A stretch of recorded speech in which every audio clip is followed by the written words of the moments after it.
질문 있어? 네, 선생님.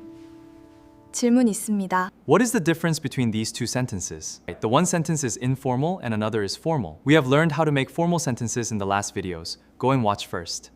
Now we are going to make informal present tense sentences based on these four principles. Number 1 is 아요, number 2 어요, number 3 여요, and number 4 예요. Let's learn principle 1. Add 아요 when the verb stem ends in 아 or 우.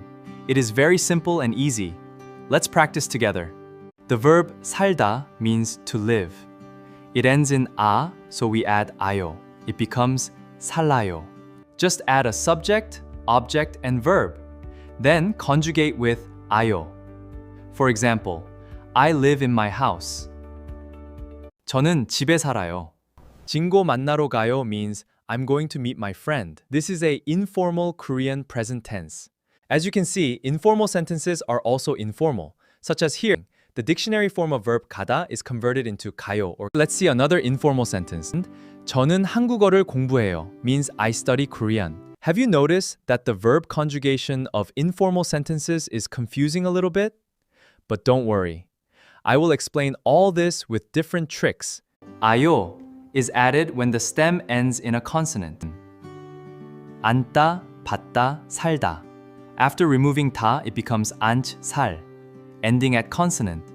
Now, after adding 아요. Because their stem has 아, these verbs become 앉아요, 받아요, 살아요. If the verb stem ends in vowel 아, one 아 is deleted. In 가다, the stem 가 ends in 아. One 아 is deleted, so it's written as 가요. So the verb 자다 will be 자요, not 자요. And the verb 만나다 will be 만나요, not 만나요. See these informal sentences. 저는 친구를 만나요. I meet my friend. 그녀는 집에 가요. She goes to home. 저랑 한국어 공부해요 means let's study Korean with me. Here we are going to learn the step 3 of principle 아요.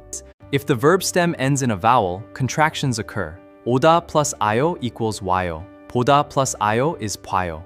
After deleting the consonant 응 from 아요, move towards the next one, 어요. I call it 어요 principle, and it is also used when the verb stem ends in a vowel other than 아 or 우. Take the verb 배우다.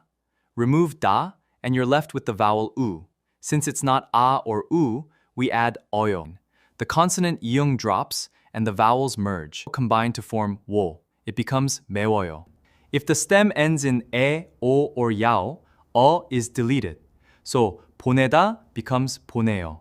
어 is deleted, therefore it becomes 보내요. not 보내어요. And 서다 becomes 서요, not 서어요. 켜다 becomes 켜요, not 켜어요. Similarly, 지내다 becomes 지내요, not 지내어요. That's how verb is conjugated by 어요. 저는 보통 사과 주스를 마셔요. This means I usually drink apple juice. The verb 마셔요 is from 마시다. Do you understand? 마시다 is conjugated by adding 어요 with its word stem. But after conjugation, why it's 마셔요? Don't be confused here. Just keep watching. I'm going to explain the hidden tip behind verb conjugation. Actually, during verb conjugation of informal present tense sentences with 어요 has a rule when the dictionary form of verb or 다 form of verb, like 기다리다 and 열리다, after removing 다, both of these are ending at a vowel e, like 마시, then 어요 is added here. 아오 joined together to form 야오, means 마셔요 and 기다려요. I open the window. 저는 창문을 열어요. During verb conjugation of informal present tense sentences in Korean, when the predicate ends in 하다, it is changed to 해요.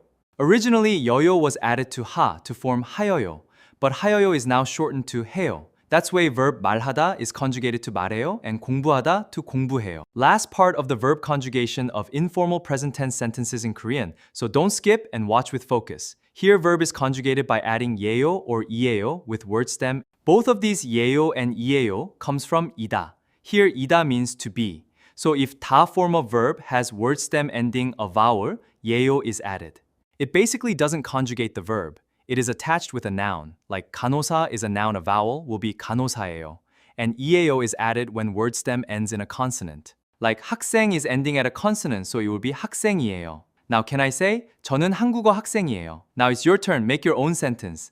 Follow for more Korean grammar tips. See you in the next video.